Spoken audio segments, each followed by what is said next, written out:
Hey everyone, welcome back to my channel. Today I'm going to be doing a top 5 drugstore foundation review video for you guys. And I know that on my channel I generally use quite a bit of higher end stuff. Maybe not high end because I'm not there yet, but I did spend a lot of years of my life using drugstore products, and I feel like once I finally got to the point where I could start buying higher end things, I never looked back. And you know, there are a ton of really good options at the drugstore, and I feel like I've been overlooking them.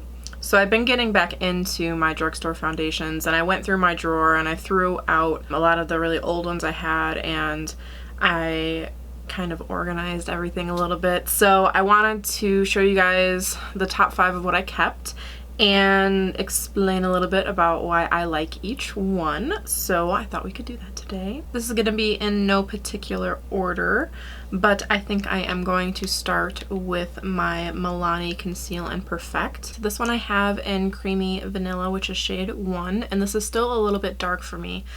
This foundation is great in a lot of ways and then not so great in some ways, but to start off first, it does have a pretty full, I would say medium to full coverage, more on the full side than the medium side.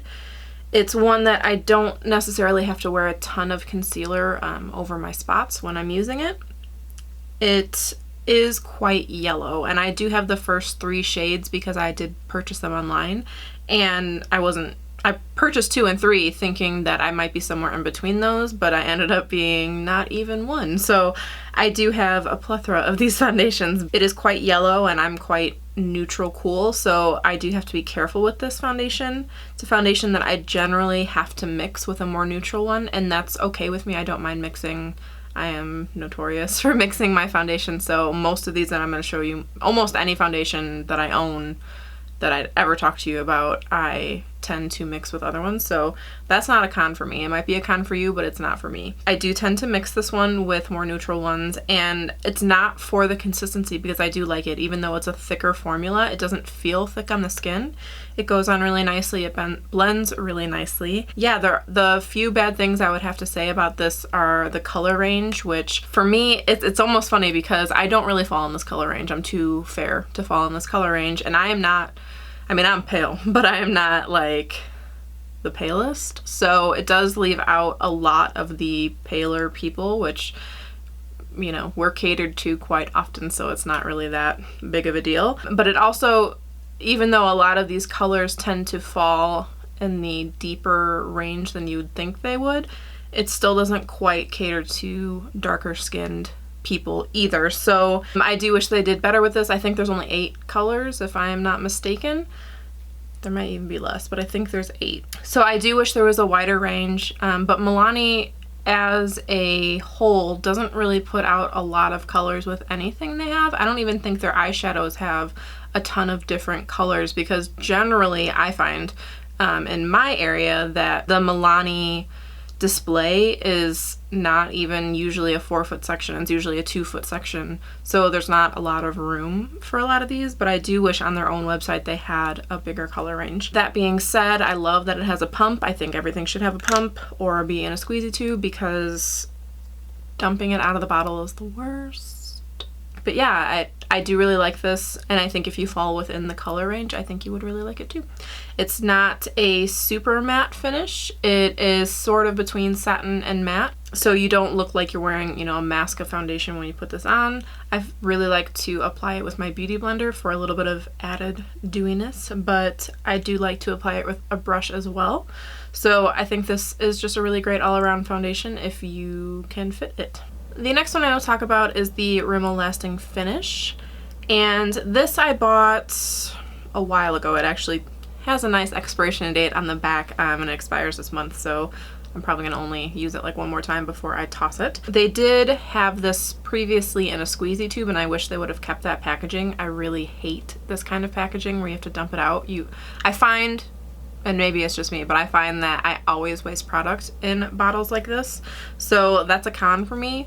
The formula is really nice. I find that it wears really nicely throughout the day for me. I don't find that it breaks up or anything. It is a more matte finish, a little bit more matte than the Milani. It does have pretty decent coverage between medium and full, and it goes on really nicely with a sponge and like the beauty blender, but it also goes on great with a brush. I do definitely prefer it with the sponge. And I believe that there is a wider range of colors in this one than the Milani one, but don't quote me. I'm in shade 100 Ivory, and I'm pretty sure there's something below this one. It's been a while since I bought this one, but I have used it quite a bit. You know, other than that, it's one of those foundations that like you almost can't really say anything about because it kind of just does what you want it to do. It doesn't, you know, break up all over your face. It doesn't fade really funny. It wears nicely. You know, it's just one of those things. So this is a good one to pick up. It's a good, like, solid foundation that you know will perform well for you. It's not one that, like, it doesn't matter what my skin's doing, I always know that this will look okay on it. It's one that is a little bit matte, so if you're not into that, it's definitely one you'd have to highlight quite heavily or maybe thin out with an oil or something. But it is a great foundation and it's really inexpensive. So the next one I want to talk about is the Maybelline Fit Me Matte and Poreless. And I have sort of a love-hate relationship with this one as well. I don't find that it necessarily keeps me matte. I'm wearing it today. This is sort of the end of the day for me. And I wasn't really even outside that much, but I find myself to be oily and much more oily than I am with other things. And thankfully, I have gotten to the point where, like, I don't hate dewiness on my skin. When I first started wearing foundation, it was like all matte all the time, you know, whatever, but I'm starting to appreciate the dewiness a little bit more, and I'm not as oily as I used to be. So I don't mind that as much, but like all the shine you see here, you know, well, that's highlight, but like all the shine you see here, that's just from getting oily from this foundation. So the whole matte part of the matte and poreless, I don't really know about. You know, in terms of poreless, it does okay. I wouldn't say completely poreless, but it doesn't accentuate my pores. So, and I don't find that any of the other ones I mentioned do either. So there is that. I do like the shade range on this one quite a bit. There are a lot of shade ranges, and it does also come in the dewy and smooth, I think is what it's called. I've not tried that one, again, because this one makes me so dewy. I don't think I need the help, so I just have never tried that one. I do find that this is a medium coverage, maybe medium light, depending on what you need to cover. It's definitely not, like, this is one that I would mix, and I have mixed with any of the other two because I know it would add more coverage, because this does not have very much coverage, but it does wear nicely on the skin. I don't find that it breaks up really badly. I don't find that it settles into any fine lines or anything like that. As it wears off, it seems to wear off evenly and not like leaving you with big patches of nothing. So I do enjoy this quite a bit. It feels really nice on the skin, and even though I feel dewy right now, I don't feel the foundation on my face, which is huge because I don't know if I would ever get used to that. It doesn't matter how often I wear makeup or for how long. I don't know if I'd ever like that. But this is another one that I wish had a pump because I hate that it doesn't. But yeah, other than that, it's a great foundation. And this I think would be better for people who aren't super oily. So the other two that I've talked about I think would be great for really oily girls, but I do think they span, you know, the whole spectrum. You could definitely use them with any skin type, but this one I think is definitely not gonna be great for really oily girls or boys, whoever wears this. Then the last two I want to talk about. The first one is the L'Oreal Infallible, which you guys probably knew was coming because I effing love this stuff. The shade range is terrible, and they need to do better. And I wish they would, because this is such a great formula that, like, I want to put it on everyone's face at all times. So it's definitely my favorite out of the ones I'm talking about. I wear this the most often. I mix this in with other foundations the most often. It's in a squeezy tube, which I appreciate, even though I do find that I waste some product with the squeeze tube as well. It's just easier with a pump.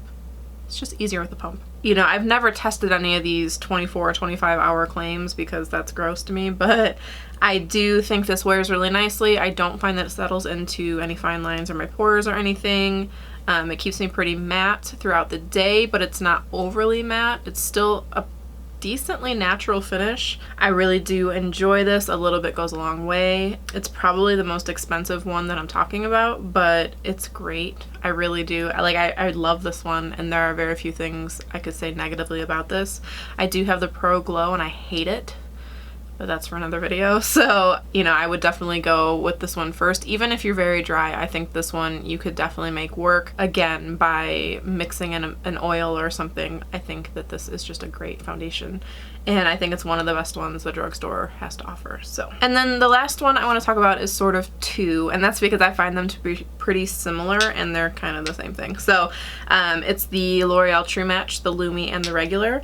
I started out when I first started really applying foundation, which was not as long ago as you might think. I started off with this one, and it's just been an old standby for me. It's one that I know works for me. I can always go back to it and just know that it's good.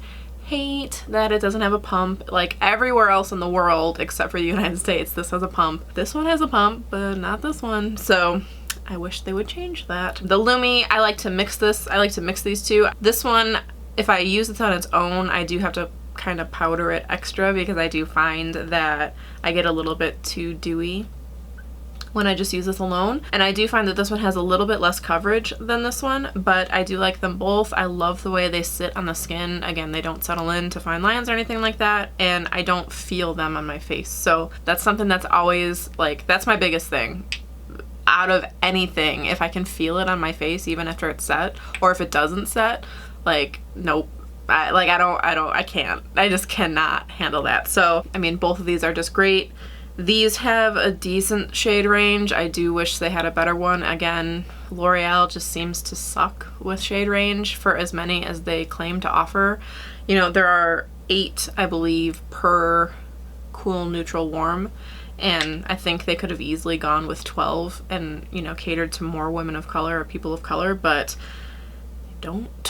As a formula, as itself, you know, for what I can review it for, being a person who fits within the shade range, I do really love these. I would also like to do an honorable mention for the Bourjois Healthy Balance foundation, not the serum because I haven't tried that one, but the other one. I don't have it because it is expired, so I do need to get another one, but I need to get that off like Amazon or something. You can't really get it in the States.